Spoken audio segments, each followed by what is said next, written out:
Everyone, good morning. I hope তোমরা সবাই খুব খুব ভালো আছো। এখন সকাল 6টা কি 6:30 মতো আমরা বেরিয়ে পড়েছি পুজো দেওয়ার জন্যে। যাব তারাপীঠ, তারা মায়ের পুজো দেবো। এটা অনেক দিনেরই ইচ্ছা ছিল। হ্যাঁ, আগের দিন রাত্রিবেলায় বরমশাই হঠাৎই বললো চলো তারাপীঠ থেকে ঘুরে আসি, আমার একটু কাজ আছে, আমার একটা ক্লায়েন্টের সঙ্গে মিটিং আছে, আমার কাজটাও হবে আর পুজোটাও দিয়ে আসা হবে। আর পুজোটা দেওয়ার অনেক দিনের ইচ্ছা ছিল, কোনো মানত বা কিছু না, একটা ফ্যামিলি পুজো।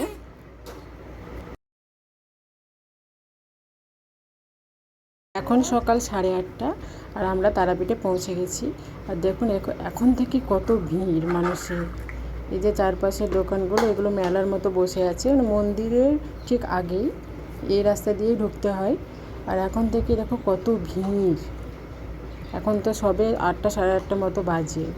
আর আমরা খুব সকালে বেরিয়েছি, ভালোই করেছি, নইলে মানে কী বলবো, আরও লোক, যত বেলা হবে আরও লোকজনের ভিড় বাড়বে আর কি।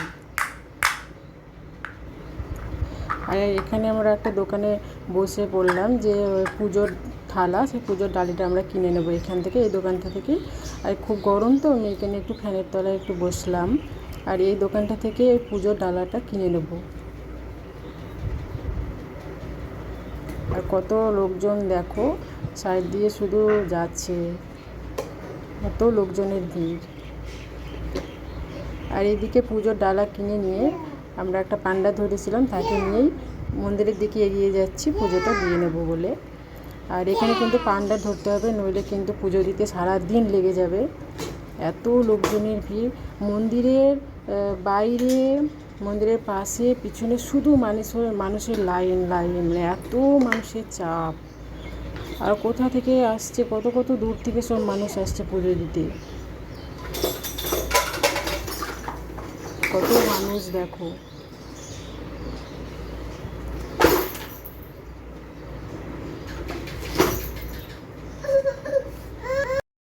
আর মাম্মা আমার বর, ওরা দুজনে আগে যাচ্ছিল আর আমি পেছনে পেছনে যাচ্ছিলাম, মানে এত মানুষের ভিড়। ও সাইড দিচ্ছিল আর আমি সব পেছনে পেছনে যাচ্ছিলাম।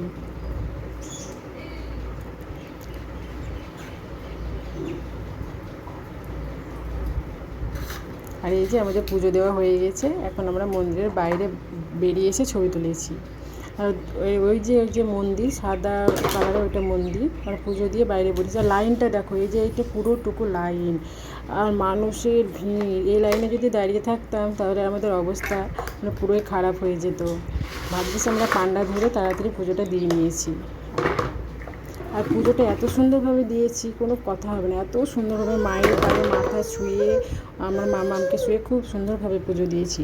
অনেক মানুষজন দেখছি মন্দিরের বাইরে ঠাকুর ধরে পুজো দিচ্ছে, মানে মায়ের দর্শনই করতে পারছে না, এত মানুষের চাপ। আর সত্যি এখানে পুজো দেওয়া ভাগ্যের ব্যাপার। আর এখানে পুজো দেওয়াটা সত্যি মুখের কথা নয়, ভাগ্যের ব্যাপার। তারপরে দেখো পুজো দেওয়া হয়ে গেছে। তারপরে এই যে আর্য নিবাস বলে যে হোটেলটা, এই হোটেলটায় আমরা আজকের দিনটায় থাকবো। তার কারণ হচ্ছে আমার বরের রাত্রেবেলায় মিটিং আছে, সেই জন্য এই হোটেলটায় থাকবো, মানে বাড়ি ফিরে যাব না। তারপরে দেখো আমরা রুমে চলে এসেছি আর ফ্রেশ হয়ে নিয়েছি। মাম্মামকে জামাটা খসিয়ে দিয়েছি, কারণ খালি ওখানে এত গরম লাগছিলো না, সেই জন্য একটু রুমে এসে ওকে একটু খালি গায়ে ছেড়ে দিয়েছি। আর মাম্মাম এই ঘরটা, মানে এই রুমটা চারিপাশ ঘুরে ঘুরে দেখছিল। ও ভাবছিল যে আমি কোথায় এসেছি, এটা কোন জায়গা, এরকমটা মনে করছিল, শুধু এদিক ওদিক এইসব করছিল। আর এই রুমটা আমরা নিয়েছি, এই রুমটা আজকে থাকবো, আজকে রাত্রিবেলাটা পুরোটা আজকে থাকবো। তারপরে চলে এসেছি দেখো এই হোটেলে।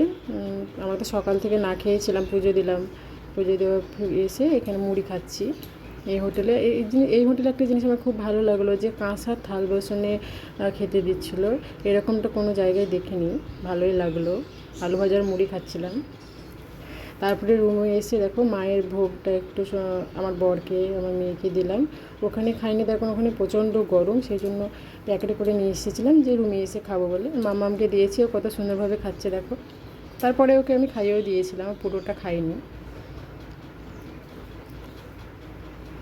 আর এখন হচ্ছে বিকেল 4:30 মতো, আমরা ভাত টাত খেয়ে ঘুমিয়ে রেস্ট নিয়ে আবার বিকেলে রেডি হয়েছি যে তারাপীঠ থেকে কিছুটা গিয়ে হচ্ছে বীরচন্দ্রপুর, সেখানে আরেকটা মন্দির আছে, তো সেখানেই ঠাকুর দর্শনে যাব, ওই জন্যে তৈরি হয়ে পড়েছি। মাম্মামকে রেডি করে দিয়েছি, আমাকে মাম্মাম বলছে, মাম্মাম। আমার ক্যামেরায় দেখতে পাচ্ছি তো, দিয়ে আমাকে মাম্মাম বলছে। তো চলো তোমাদেরকেও ওই মন্দিরটা দর্শন করিয়ে নিয়ে আসি আমার সঙ্গে সঙ্গে। আমি তারাপীঠ কোনো দিন আসিনি, এই প্রথম আমার হাজব্যান্ডের সঙ্গে আসলাম, আর এসে সত্যি খুব খুব ভালো লাগলো। আর এত সুন্দরভাবে পুজো দিয়েছি না, মানে মন কী বলবো, মন জুড়ে গেছে আমার, এত সুন্দরভাবে পুজোটা হয়েছে। আর এই যে চলে এসেছি সেই মন্দির, স্কন, এটার নাম হচ্ছে স্কন। আর ভেতরে তো ছবি তোলা নিষেধ, ওই জন্য বাইরে যতটুকু পেরেছি ফটো তুলেছি, আর ভেতরে ছবি তোলা বারণ।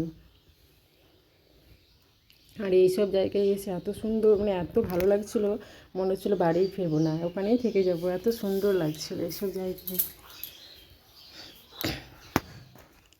আর এই মন্দিরের পাশে আর একটা মন্দির ছিল, যেটা হচ্ছে বাঁকা রায় ঠাকুর। তা ওখানে যেতে পারিনি, তার কারণ সন্ধ্যা লেগে গেছিলো, আর সন্ধ্যের পর আমার বরের মিটিং আছে, একটা ক্লায়েন্টের সঙ্গে দেখা করানোর আছে, সেই জন্য। তো আপনাদের একটা জিনিস দেখাবো, যেটা হলো এই জিনিসটা। আমি এই জিনিসটা আগে কখনো দেখিনি, মানে মানুষে বাজায়, কিন্তু এটা মেশিনে বাজাচ্ছে, খুব ভালো লাগছিলো এই সিস্টেমটা।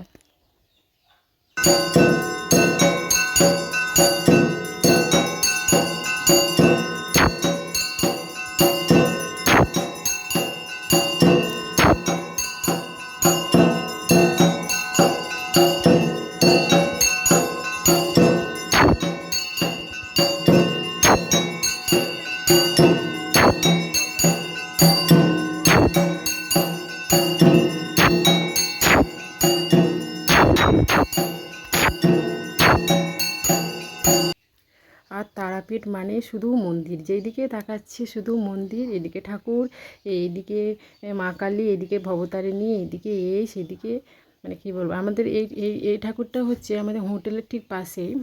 সন্ধেবেলার দিকে আমরা হোটেলে পৌঁছে গেলাম, তারপরে দেখলাম যে শঙ্খের আওয়াজ আসছে, তো ভাবলাম যে যাই, গিয়ে দেখে আসি। তো এই ঠাকুরটার নাম হচ্ছে মামুণ্ড মালিনীতলা। তো সেখানে এসেছি, আর ওইদিকে আরতি হচ্ছিলো মা মুন্ডমালিনীর, এইদিকে এই দেখো যজ্ঞ হচ্ছে এখানে। আর এই মা মুন্ডমালিনী খুব জাগ্রত, তাই শুনলাম আশেপাশের মানুষদের সঙ্গে। তার পাশে, তার একটু পাশে আর একটা মন্দির, এটা হচ্ছে মা কালী, মা কালীর মূর্তি এখানে আছে। আর মাম্মাম দেখো, ওরা দুই বাপ মেয়েতে ঘন্টা বাজাচ্ছে, শুধু ঠাকুর। আর খুব ভালোই লাগছিলো, মনে হচ্ছিলো যেন অন্য একটা জায়গায় চলে এসেছি, খুব সুন্দর, খুব ভালো লাগছিলো।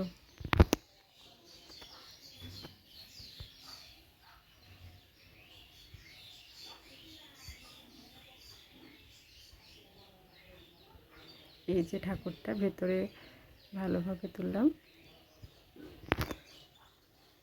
আর ওইখানে ওই ঠাকুরের পাশে এই পাখিগুলো ছিল, ভাবলাম এটাও একটু ফটো তুলে নিই। আর মন্দিরের ওখানে মেলা বসেছিল, মেলাটা বেশ অনেক বড়, তো সেখানে এই মেলাটা নিয়েছি আমি, মেলাটা ভীষণ দেখতে ভালো লেগেছে আমার। আর নিয়েছি মামামের জন্য এই খেলনাটা, ওর জন্য একটাই খেলনা নিয়েছি এটা, কারণ এই ধরনের খেলনা নিয়ে আর বাড়িতে অনেক খেলনা আছে, সেই জন্য আর অন্য কোনো খেলনা নিইনি বা পুতুল নিইনি, এটাই নিয়েছি। আর নিয়েছি এই বালাটা সিটি গোল্ডের, দেখতে খুব ভালো লেগেছে, সেই জন্য এই বালাটা নিয়েছি।